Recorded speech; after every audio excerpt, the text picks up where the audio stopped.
Hi hello welcome back to my channel.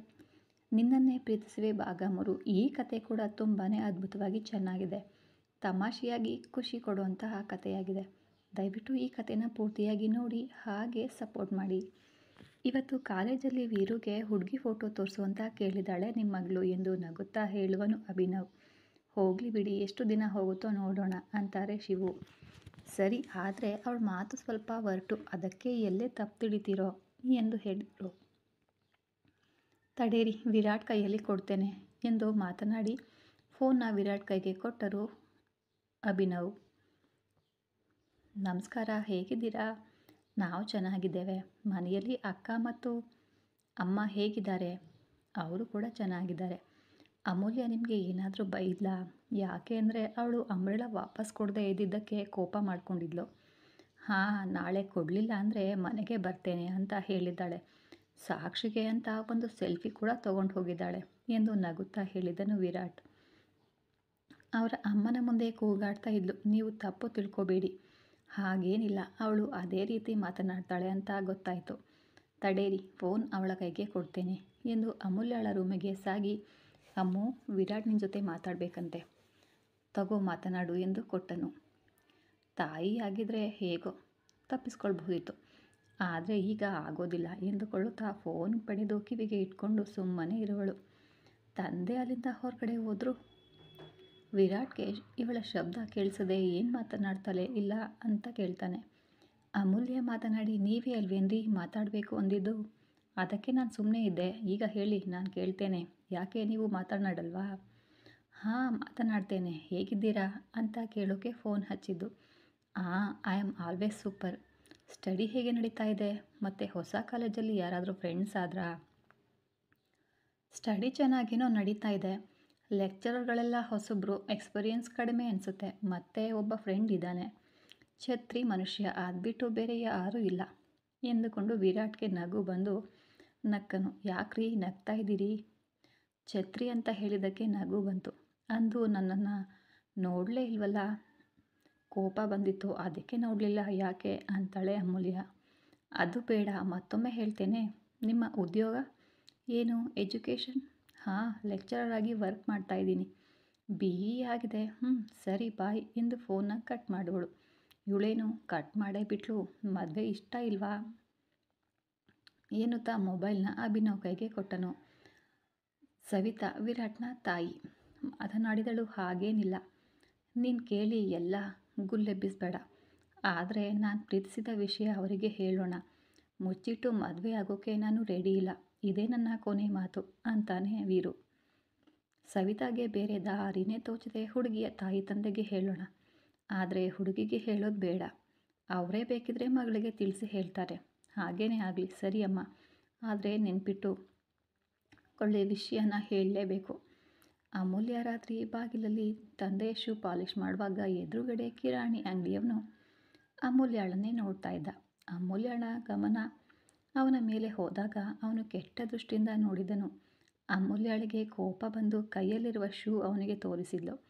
ಅಂಗಡಿಯವನು ಸುತ್ತಮುತ್ತ ಯಾರೂ ಅವನನ್ನು ನೋಡಿಲ್ಲ ಎಂದು ಖಚಿತಪಡಿಸ್ಕೊಂಡು ತಲೆ ಕೊಡವಿಕೊಂಡು ಮನಸ್ಸಲ್ಲೇ ಬೈದುಕೊಂಡನು. ಅಮೂಲ್ಯ ನಗುತ್ತಾ ಒಳಗಡೆ ಹೋದ್ಲು. ಮರುದಿನ ಎಂದಿನಂತೆ ಕಾಲೇಜಿಗೆ ಬರುವಾಗ ಅದೇ ಕಿರಾಣಿ ಅಂಗಡಿಯವನು ಲೂನಾ ತಗೊಂಡು ಇವಳನ್ನು ಹಿಂಬಾಲಿಸಿದ. ಫಸ್ಟ್ ಆಗಿ ಬಂದು ಇವಳ ಸೈಕಲ್ ಮುಂದೆ ನಿಲ್ಲಿಸಿದಾಗ ಸೈಕಲ್ ಬ್ರೇಕ್ ಹಾಕಿ ಅಂಗಡಿಯವನ ಮುಖವನ್ನು ಏನು ಎಂಬಂತೆ ನೋಡಿದ್ಲು. ಏನ್ರಿ, ನನಗೆ ಚಪ್ಪಲಿ ತೋರಿಸ್ತೀಯಾ? ಯಾಕೆ, ಮೈಗೆ ಹೆಂಗಿದೆ? ನಾನಾ? ಯಾವಾಗ? ಹಾಗೇನು ಮಾಡಿಲ್ವಲ್ಲ ಎಂದು ಏನೂ ಮಾಡೇ ಇಲ್ಲ ಎನ್ನುವಂತೆ ನಟಿಸಿದ್ಲು ಅಮೂಲ್ಯ. ಹಾಂ, ಎಷ್ಟು ಚೆನ್ನಾಗಿ ಸುಳ್ಳು ಹೇಳ್ತೀರಾ. ನಿನ್ನೆ ನಾನು ನಿಮ್ಮನ್ನು ನೋಡ್ತಾ ಇದ್ದಾಗ ನನಗೆ ಚಪ್ಪಲಿ ತೋರಿಸಿಲ್ವಾ ನೀನು? ಯಾಕೆ, ನಿಮ್ಮಪ್ಪನಿಗೆ ಹೇಳಲಾ? ಈಗ ದಾರಿ ಬಿಡು, ನನಗೆ ಕಾಲೇಜಿಗೆ ಟೈಮ್ ಆಗ್ತಾಯಿದೆ. ನಿನ್ನ ವಿಷಯನ ಆಮೇಲೆ ಮಾತನಾಡೋಣ. ಹಾಗಾದರೆ ನೀವು ನಿನ್ನೆ ನನಗೆ ಅವನ ಮುಂದೆ ಮಾತನಾಡಲು ಬಿಡದೆ ಕರೆಕ್ಟಾಗಿ ಹೇಳು. ನಾನು ತೋರಿಸಿದ್ದು ಶೂ, ಅದು ನಮ್ಮ ಡ್ಯಾಡಿ ಅವರದ್ದು. ಅದಕ್ಕೆ ಕಾರಣ ನೀನು ಏನು ಮಾಡ್ತಾಯಿದ್ದೆ ಅದು ತಪ್ಪು ಅಂತ ಗೊತ್ತಿರಲಿ. ಮತ್ತೆ ನಮ್ಮ ತಂದೆಗೆ ಹೇಳ್ತೇನೆ ಅನ್ನೋಕ್ಕೂ ಮುಂಚೆ ನನ್ನ ಹಿಂದೆ ನೋಡು ಎಂದು ಅವಳ ಬೆನ್ನ ಹಿಂದೆ ಕೈ ಮಾಡಿ ತೋರಿಸಿದ್ಲು. ಸ್ವಲ್ಪ ದೂರದಲ್ಲಿ ಅವಳ ತಂದೆ ಶಿವು ನಿಂತಿದ್ರು. ಅಂಗಡಿಯವನು ಉಗುಳು ನುಂಗುತ್ತಾ ನಿಂತನು. ಅಮೂಲ್ಯ ತಿರುಗಿ ತಂದೆಗೆ ಬಾಯಿ ಹೇಳಿ ಹೋದ್ಲು. ನಂತರ ಕಾಲೇಜಿಗೆ ಬಂದಾಗ ಎಲ್ಲ ಹುಡುಗರು ತುಂಬ ಚೆನ್ನಾಗಿ ರೆಡಿಯಾಗಿ ಬಂದಿದ್ದರು. ಯಾರಾದರೂ ಮೊದಲು ಮಾತನಾಡಿಸಿ ನಂತರ ಎಲ್ಲರೂ ಮಾತನಾಡಿ ಅವಳ ಫ್ರೆಂಡ್ಶಿಪ್ ಮಾಡಬೇಕು, ತುಂಬ ಚೆನ್ನಾಗಿದ್ದಾಳೆ, ಮುಂದೆ ಎಲ್ಲವೂ ಕೂಡ ಮಾಡಬಹುದು ಎಂದು ತಮ್ಮಲ್ಲೇ ಯೋಚನೆ ಮಾಡಿಕೊಂಡಿದ್ರು. ಅದರಲ್ಲಿ ಒಬ್ಬ ಕುಳ್ಳ ಸಣಕಲು ಕಡ್ಡಿ ಅಂತ ಇದ್ದ ಹುಡುಗ ಅಮೂಲ್ಯಳ ಹತ್ರ ಬಂದು ತನ್ನ 32 ಹಲ್ಗಳನ್ನು ತೋರಿಸಿ ಹಾಯ್ ಎಂದನು. ಅಮೂಲ್ಯ ಅವನ ಮುಖ ನೋಡಿ ಹಾಯ್, ನಿಮ್ಮ ಹೆಸರು ಎಂದು ಕೇಳಿದ್ಲು. ನನ್ನ ಹೆಸರು ಶಂಕರ ಅಂತ, ಇಲ್ಲೇ ನನ್ನ ಪೂರ ಎಜುಕೇಷನ್ ಆಗಿದ್ದು, ಇನ್ನು ಮುಂದೆ ನಾವಿಬ್ಬರು ಫ್ರೆಂಡ್ಸ್ ಎಂದು ಕೈ ಮುಂದೆ ಮಾಡಿದಾಗ ಅಮೂಲ್ಯ ತನ್ನ ಕೈ ಅವನ ಹಸ್ತದಲ್ಲಿ ಇಡುವಾಗ ಅವಳ ಬೆಳ್ಳನೆಯ ಕೈಗೆ ಇವನ ಕಪ್ಪನೆಯ ಕೈ ಸರಿ ಹೊಂದೋದಿಲ್ಲ ಎಂದುಕೊಂಡು ಕೈ ಹಿಂಪಡೆದು ತನ್ನ ಶರ್ಟ್ಗೆ ಅಂಗೈನ ಉಜ್ಜಿ ಅವಳ ಕೈ ಕುಲುಕಿದನು. ಅಮೂಲ್ಯ ಸ್ಮೈಲ್ ಕೂಡ ಮಾಡಿದ್ಲು. ಎಲ್ಲ ಹುಡುಗರು ಶಂಕರ್ಗೆ ಇರುವಷ್ಟು ಧೈರ್ಯ ನಮಗೆ ಇಲ್ವಲ್ಲ ಎಂದು ಒಬ್ಬೊಬ್ಬರಾಗಿ ಬಂದು ತಮ್ಮ ಪರಿಚಯ ಮಾಡಿಕೊಂಡು ಕೈ ಕುಲುಕಿದ್ರು. ಕೊನೆಗೆ ಒಬ್ಬನು ತುಂಬ ಕೆಟ್ಟಾಗಿ ನಕ್ಕು ಕೈ ಕುಲುಕಿ ಅವಳ ಅಂಗೈಗೆ ತನ್ನ ತೋರ್ಬೆರಳಿನಿಂದ ಕೆರೆದನು.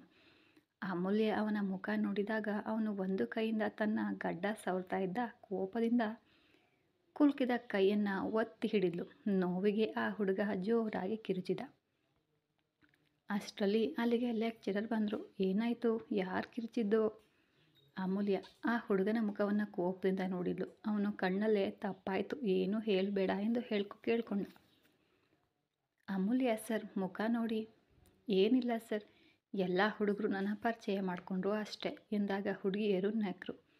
ಅಮೂಲ್ಯ ಹಿಂದೆ ತಿರುಗಿ ಹುಡುಗಿಯರ ಮುಖ ನೋಡಿ ತಾನು ಕೂಡ ನಕ್ಕಲು.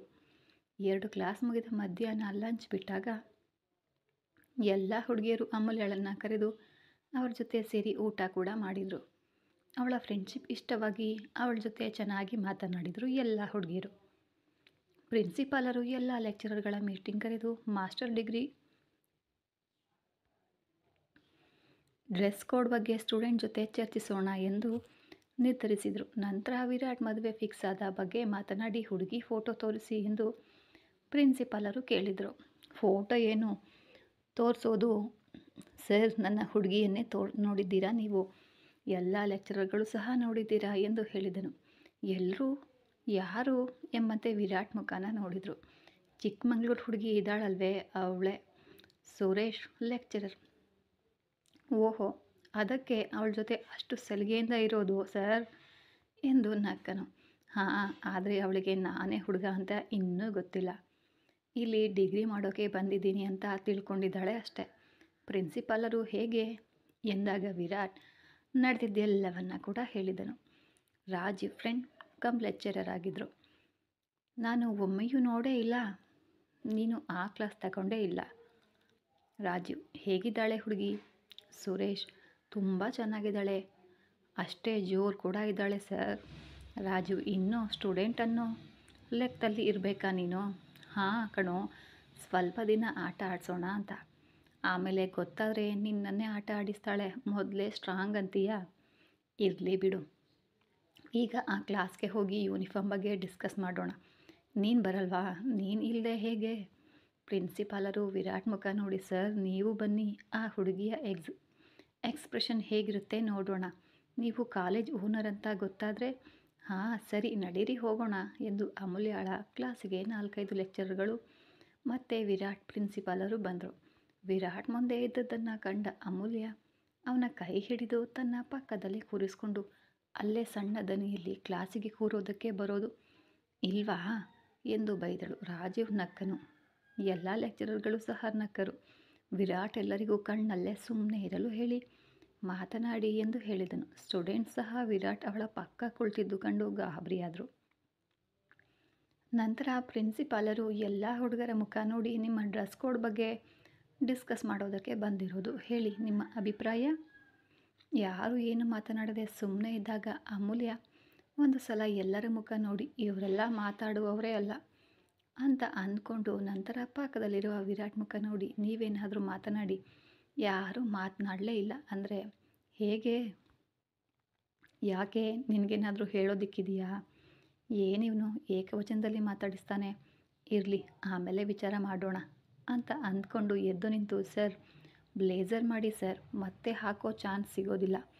ಚೂಡಿದಾರ್ ಯಾವಾಗಲೂ ಹಾಕಿರ್ತೀವಿ. ಮಾಸ್ಟರ್ ಡಿಗ್ರಿಗೆ ಬ್ಲೇಸರ್ ಕರೆಕ್ಟ್ ಸರ್. ಆದರೆ ಎಲ್ಲರೂ ಹಾಕಬೇಕಲ್ಲ. ಸುತ್ತಮುತ್ತಲಿನ ಹಳ್ಳಿ ಮಕ್ಕಳೇ ಬರೋದ್ರಿಂದ ಹಾಕೋದಕ್ಕೆ ಮನೆಯಲ್ಲಿ ಪರ್ಮಿಷನ್ ಕೊಡಲಿಲ್ಲ ಅಂದರೆ ಸರ್ ನಮ್ಮದೇ ಫಸ್ಟ್ ಬ್ಯಾಚ್ ಅಂತೀರಾ. ಅದಕ್ಕೆ ಈಗಲೇ ಬ್ಲೇಸರ್ ಮಾಡಿದರೆ ಅದೇ ಕೊನೆವರೆಗೂ ಉಳಿಯುತ್ತೆ. ಮುಂದೆ ನೀವು ಬ್ಲೇಸರ್ ಮಾಡುವಾಗ ಎಲ್ಲ ಸ್ಟೂಡೆಂಟ್ಸ್ಗಳನ್ನು ಒಪ್ಸೋದು ಕಷ್ಟ ಆಗಬಹುದು. ಈಗಲೇ ಆದರೆ ಅದೇ ಯೂನಿಫಾರ್ಮ್ ಅಂತ ಎಲ್ಲರೂ ಕೂಡ ಒಪ್ಕೊಳ್ತಾರೆ. ಉಳಿದ ಎಲ್ಲ ಸ್ಟೂಡೆಂಟ್ಸ್ ಅಮೂಲ್ಯಳ ಮಾತಿಗೆ ಬ್ಲೇಸರ್ ನಮಗೂ ಇಷ್ಟ ಎಂದು ಹೇಳಿದರು. ಪ್ರಿನ್ಸಿಪಾಲ್ರು ಸರಿ ಅದನ್ನೇ ಮಾಡೋಣ, ನೆಕ್ಸ್ಟ್ ವೀಕ್ ಟೈಲರ್ನ ಕರೆಸ್ತೇವೆ. ಥ್ಯಾಂಕ್ ಯು ಸರ್ ಎಂದು ಅಮೂಲ್ಯ ಹೇಳಿದ್ಲು. ಎಲ್ಲ ಲೆಕ್ಚರರ್ಗಳು ಮತ್ತು ಪ್ರಿನ್ಸಿಪಾಲ್ರು ಹೋದರೂ ರಾಜು ಅಮೂಲ್ಯಳ ಹತ್ತಿರ ಬಂದು ತುಂಬಾ ಬೋಲ್ಡ್ ಆಗಿದೆಯಾ, ಗುಡ್, ಥ್ಯಾಂಕ್ ಯು ಸರ್, ಇಲ್ಲಿದೆ ನೋಡಿ ಸರ್ ಡುಮ್ಮಿ ಪಾರ್ಟಿ, ಮಾತನಾಡಿ ಅಂತ ಹೇಳಿದರೆ ಮಾತನಾಡಲಿಕ್ಕೆ ರೆಡಿನೇ ಇಲ್ಲ ಎಂದು ವಿರಾಟ್ ಕಡೆಗೆ ಕೈ ಮಾಡಿ ತೋರಿಸಿದ್ಲು. ರಾಜುಗೆ ನಗು ಬಂತು. ಎಲ್ಲ ಸ್ಟೂಡೆಂಟ್ಸ್ ಸಹ ಮುಖ ನೋಡಿಕೊಂಡ್ರು. ನಂತರ ರಾಜೀವ್ನ ಗಮನ ಎಲ್ಲ ಸ್ಟೂಡೆಂಟ್ಸ್ ಕಡೆಗೇ ಹೋಗಿ ವಿರಾಟ್ ಮುಖ ನೋಡಿ ಅಮೂಲ್ಯಳನ್ನು ಕರ್ಕೊಂಡು ಹೋಗು ಎನ್ನುವಂತೆ ಸನ್ನೆ ಮಾಡಿದನು. ವಿರಾಟ್ಗೆ ಅರ್ಥವಾಗಿ ಅಮೂಲ್ಯ ನಿಮ್ಮ ಛತ್ರಿ ಕೊಡ್ತೇನೆ ಬನ್ನಿ ಎಂದು ಹೊರಟನು. ಅಮೂಲ್ಯ ರಾಜೀವ್ ಮುಖ ನೋಡಿ ಸರ್ ಸ್ವಲ್ಪ ಹೊರಗಡೆ ಹೋಗಿ ಬರ್ತೇನೆ, 5 ಮಿನಿಟ್ಸ್ ಅಷ್ಟೇ. ಹಾಂ ಸರಿ, ನಾನು ಕ್ಲಾಸ್ ತಗೊಳ್ಳೋದಿಲ್ಲ, ನೀವು ಹೋಗಿ ಬನ್ನಿ. ಥ್ಯಾಂಕ್ ಯು ಸರ್ ಎಂದು ವಿರಾಟ್ ಮುಖ ನೋಡಿ ಬನ್ನಿ ಬೇಗ ಎಂದು ಹೇಳಿ ವಿರಾಟ್ನನ್ನು ಹಿಂಬಾಲಿಸಿದ್ಲು. ವಿರಾಟ್ ತನ್ನ ಕ್ಯಾಬಿನ್ಗೆ ಕರ್ಕೊಂಡು ಹೋದಾಗ ಅಮೂಲ್ಯ ಗಾಬರಿಯಾಗಿ ಅವನ ಮುಖ ನೋಡಿದ್ಲು. ಇದು ಈಗ ನಿನ್ನ ಜೊತೆ ಮಾತನಾಡಿದ್ರಲ್ಲ ಆ ಲೆಕ್ಚರರ್ ಕ್ಯಾಬಿನ್, ಅವರು ನನ್ನ ಫ್ರೆಂಡ್, ಅದಕ್ಕೆ ಇಲ್ಲೇ ಇಟ್ಟಿದ್ದೆ. ನೋಡು, ನಿನಗೆ ನಾಚಿಕೆ ಆಗಬೇಕು. ಫ್ರೆಂಡ್ ಲೆಕ್ಚರರ್ ಆಗಿ ವರ್ಕ್ ಮಾಡ್ತಾನೆ, ನೀನಿನ್ನೂ ಕಲಿಯೋದ್ರಲ್ಲೇ ಇದ್ದೀಯಾ. ಈ ಮುಖಕ್ಕೆ ಮದುವೆ ಬೇರೆ ಕೇಡು, ಕಟ್ಕೊಂಡೋಳು ದಾರ. ಹೌದು, ಗೊತ್ತಿಲ್ಲದೆ ಕೇಳ್ತೇನೆ, ಒಂದು ವೇಳೆ ಮದುವೆ ಆದಮೇಲೆ ಹೆಂಡತಿ ಒಂದು ಮೊಳ ಮಲ್ಲಿಗೆ ಹೂ ಕೇಳಿದರೆ ಕೊಡಿಸುವಷ್ಟು ಶಕ್ತಿ ನಿನ್ನ ಹತ್ರ ಇದೆಯಾ? ಹಿತ್ತಲಲ್ಲಿ ಒಂದು ಮಲ್ಲಿಗೆ ಹೂವಿನ ಗಿಡವನ್ನೇ ನೆಡ್ತೇನೆ ಬಿಡು, ಅದಕ್ಕೆ ಅಂತೂ ದುಡ್ಡು ಕೊಟ್ಟು ಕೊಡಿಸಲ್ಲ ಅಂತ ಆಯಿತು. ಸರಿ, ಏನಾದರೂ ಮಾಡ್ಕೊ. ಎಲ್ಲಿ ನನ್ನ ಅಂಬ್ರೆಲಾ? ಇಲ್ಲೇ ಇದೆ ತಗೋ ಎಂದು ಕೊಟ್ಟು ನಂತರ ಅಮೂಲ್ಯ ಮುಂದೆ ಹೋಗುವಾಗ ಅಮೂಲ್ಯ ಅಂಬ್ರೆಲಾನ ಒಮ್ಮೆ ಓಪನ್ ಮಾಡು ಎಂದನು. ಯಾಕೆ, ಕೊಟ್ಟಿದ್ದನ್ನು ಹಾಳು ಮಾಡಿದ್ಯಾ ಎನ್ನುತ್ತಾ ಅವನ ಮುಖ ನೋಡುತ್ತಾ ಛತ್ರಿ ಏರಿಸಿದಾಗ ಅದರಿಂದ ಗುಲಾಬಿ ಹೂವಿನ ದಳಗಳು ಉದುರಿದ್ವು. ಅಮೂಲ್ಯಳ ಮುಖದಲ್ಲಿ ನಗು ಮೂಡಿ ಬಲಗೈಯ ಅಲ್ಲಿ ಪಕಳೆಗಳನ್ನು ಹಿಡಿಯುತ್ತಾ ಮೇಲೆ ನೋಡಿದ್ಲು. ಅವಳಿಗೆ ಗೊತ್ತಿಲ್ಲದಂತೆ ಅವನು ತನ್ನ ಮೊಬೈಲ್ನಲ್ಲಿ ಫೋಟೋ ಕ್ಲಿಕ್ಕಿಸಿದನು. ಥ್ಯಾಂಕ್ ಯು ಕಣ್ರಿ, ಹೊಸ ಐಡಿಯಾ ಇಷ್ಟ ಆಯಿತು. ನಿಮ್ಮ ಹುಡುಗಿಗಾದರೂ ಹೀಗೆ ಮಾಡಿದರೆ ಇಂಪ್ರೆಸ್ ಆದರೂ ಆಗಬಹುದು ಅಲ್ವಾ ಅಂತಾಳೆ ಅಮೂಲ್ಯ. ಈ ಕತೆ ಮುಂದುವರಿಯುವುದು. ಇಷ್ಟ ಆದವರು ಖಂಡಿತ ಚಾನಲ್ನ ಸಬ್ಸ್ಕ್ರೈಬ್ ಮಾಡ್ಕೊಳ್ಳಿ.